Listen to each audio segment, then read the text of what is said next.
बेशक रूस से सीधी जंग की तैयारी जर्मनी, फ्रांस, ब्रिटेन, पोलैंड जैसे नेटो देश कर रहे हों, लेकिन रूस ने अकेले दम पर यूक्रेन के चीथड़े उड़ाकर रख दिए हैं। रूस ने महज 36 घंटे के भीतर ही यूक्रेन के 3 शहरों को पूरी तरह से तबाह करके रख दिया है।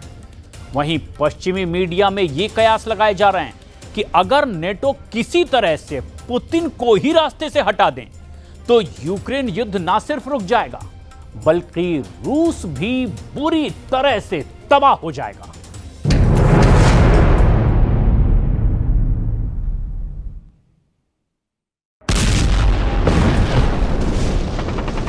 Ракетное оружие «Гвоздь».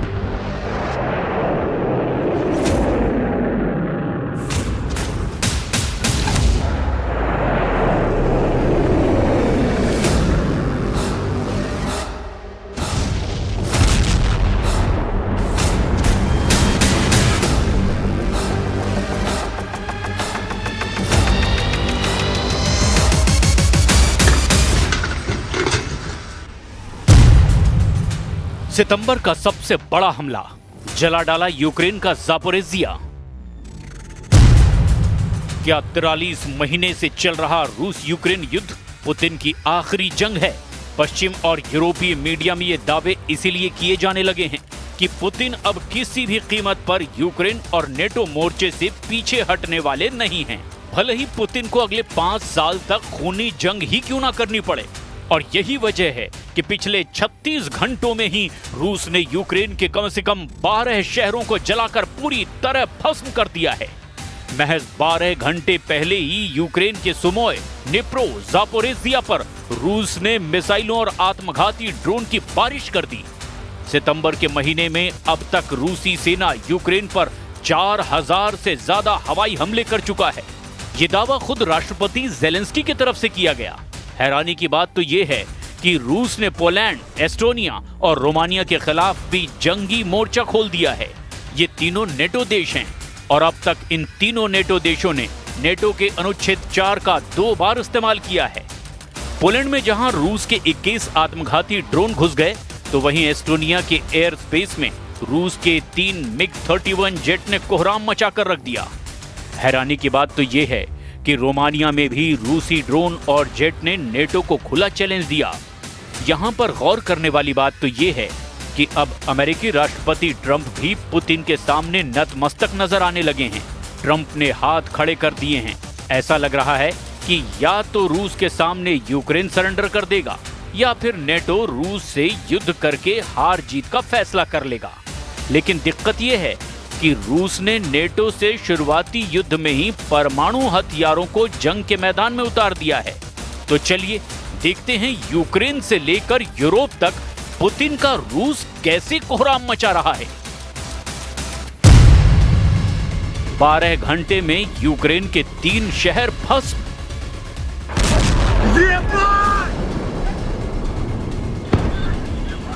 पिछले 2 हफ्ते से देखा जा रहा है कि यूक्रेनी सेना रूस के तेल डिपो और ऑयल रिफाइनरीज पर दनादन धमाके कर रही है। रूस की तेल रिफाइनरियों से उठता धुआं और आग की लपटों को पूरी दुनिया देख रही है। रूस के रक्षा मंत्रालय ने भी दावा किया कि यूक्रेन ने रूस के कब्जे वाले क्रीमिया के एक रिजॉर्ट क्षेत्र में ड्रोन से हमले किए हैं, जिस हमले में 3 नागरिक मारे गए और 16 लोग घायल भी हुए हैं।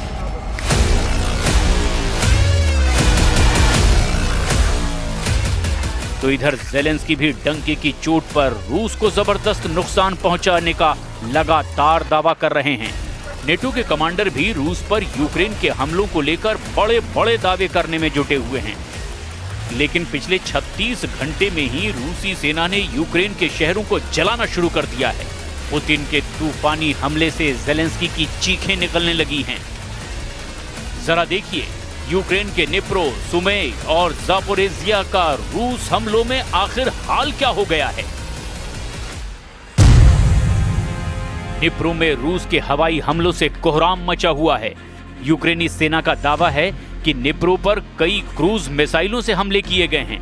वहीं कुछ रिपोर्ट्स में दावा किया गया है कि रूसी बैलिस्टिक मिसाइलों ने निप्रो को बुरी तरह से तबाह कर दिया है। जो तस्वीरें सामने आई है, जिसे एक चश्मदीद ने अपने मोबाइल वीडियो कैमरे से ही रिकॉर्ड किया है, जिसमें निप्रो शहर में एक मिसाइल से जोरदार धमाका होते हुए साफ देखा जा सकता है। वहीं यूक्रेन के सुमे शहर पर भी ड्रोन और मिसाइल हमलों से भारी तबाही हुई है।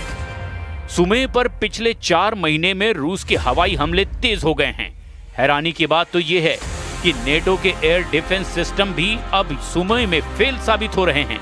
सुमे यूक्रेन के लिए रणनीतिक तौर पर बेहद अहम है और यही वजह है कि रूस पूर्वी यूक्रेन के इस शहर पर अंधाधुंध हमले कर रहा है।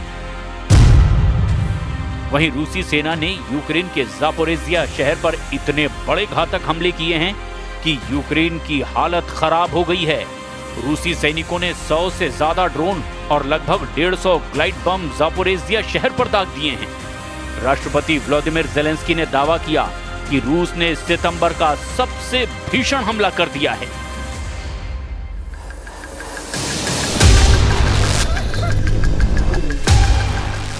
इधर यूक्रेन के राष्ट्रपति व्लादिमीर ज़ेलेंस्की यूनाइटेड नेशंस की जनरल असेंबली में हिस्सा लेने के लिए अमेरिका पहुंचेंगे, जहां वे एक बार फिर डोनाल्ड ट्रंप से अलग से मुलाकात करेंगे।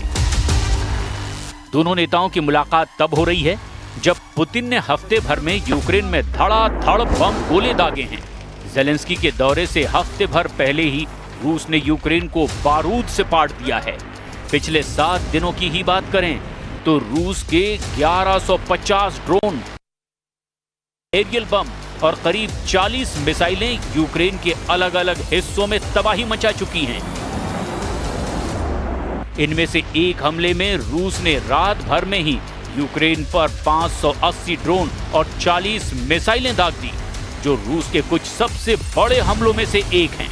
इससे यूक्रेन की राजधानी से लेकर अलग अलग हिस्सों में भी भारी तबाही मची हुई है। ऐसे में ज़ेलेंस्की को समझ ही नहीं आ रहा कि यूक्रेन को बचाने के लिए नेटो खुलकर जंग क्यों नहीं कर रहा है। Соприкосновение свыше 700 тысяч человек находится. Поэтому среди этих людей надо выбирать. Надо выбирать тех, которые хотят и склонны именно к такому виду деятельности. Вот, я не говорю, что रूस ने फूंक डाले यूक्रेन के 9 शहर। रूस के खूंखार तेवरों को देखकर न सिर्फ पोलैंड की हालत खराब है, अब तो एस्टोनिया भी रूसी जेट की कार्रवाई से घबरा गया है। इस खबर को हम आपको पूरे विस्तार से दिखाएंगे, लेकिन जरा ये देख लीजिए कि सितंबर का महीना यूक्रेन के 9 शहरों पर कितना भारी पड़ चुका है, जहां रूस ने यूक्रेन के अलग अलग इलाकों पर बेतहाशा हवाई हमले किए हैं। ये हमले ऐसे वक्त में हो रहे हैं जब यूक्रेनी सेना रूस के तेल रिफाइनरी को अपने ड्रोन हमलों से तबाह करने में जुटी है। रूसी सेना ने तड़के यूक्रेन के अलग अलग इलाकों में मिसाइल और ड्रोन हमले किए। यूक्रेनी अधिकारियों के मुताबिक इस हमले में कम से कम 3 लोगों की मौत हो गई, जबकि दर्जनों लोगों के घायल होने का दावा किया गया। रूस के इस ताजा हमले पर यूक्रेनी राष्ट्रपति व्लादिमीर ज़ेलेंस्की का दावा है कि रूस के हमले यूक्रेन के 9 अलग अलग स्थानों पर हुए हैं, जिनमें Dnipropetrovsk, Mykolaiv, Chernihiv, Zaporizhzhia, Poltava, Kyiv, Odesa, Sumy और खार्किव भी शामिल है। यूक्रेनी राष्ट्रपति ज़ेलेंस्की के मुताबिक ये हमले नागरिक इलाकों में किए गए हैं। यूक्रेन के डनिप्रो शहर में भी एक बहुमंजिला इमारत पर रूस ने क्लस्टर बम से हमला किया, जिससे भारी नुकसान वहां हुआ है। इसके अलावा कीव इलाके के बुचा, बेरेस्पिल और ओवोखिव में भी बड़े हमले हुए हैं, जिनमें कई घरों और गाड़ियों को नुकसान पहुंचा है। यूक्रेन का दावा है कि पश्चिमी लीव क्षेत्र में 2 रूसी क्रूज मिसाइलों को मार गिराया गया। यूक्रेन का यहां तक दावा है कि उसने रूस के 552 ड्रोन और 31 मिसाइलों को हवा में ही तबाह कर डाला। यूक्रेनी एयरफोर्स के मुताबिक रूस ने कुल 619 मिसाइलें और ड्रोन लॉन्च किए, जिनमें 579 ड्रोन, 8 बैलिस्टिक और 32 क्रूज मिसाइलें शामिल थीं।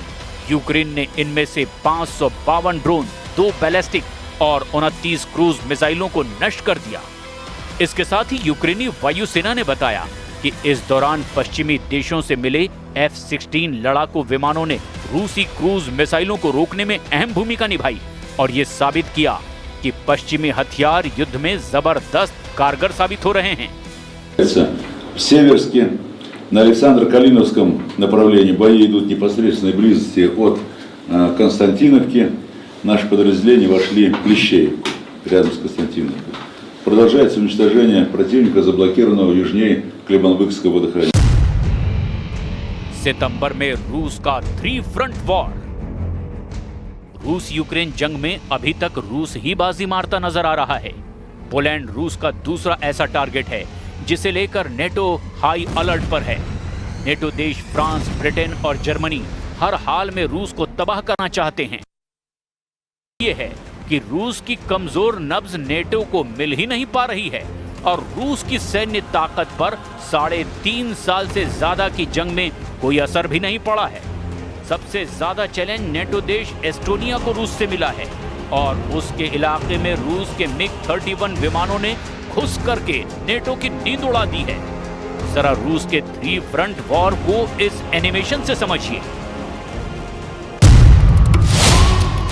रूसी सेना इस वक्त यूक्रेन के साथ साथ नेटो देश पोलैंड और एस्टोनिया को टारगेट पर ले चुकी है। जो आंकड़े सितंबर के महीने में आए उसके मुताबिक रूसी सेना अब तक 4000 से ज्यादा हवाई हमले यूक्रेन पर कर चुकी है, जबकि पोलैंड में रूस के 21 आत्मघाती ड्रोनों के फटने से कोहराम मचा हुआ है। खुद ट्रंप कह चुके हैं कि पोलैंड में रूस के ड्रोनों का घुसना बेहद खतरनाक कदम है।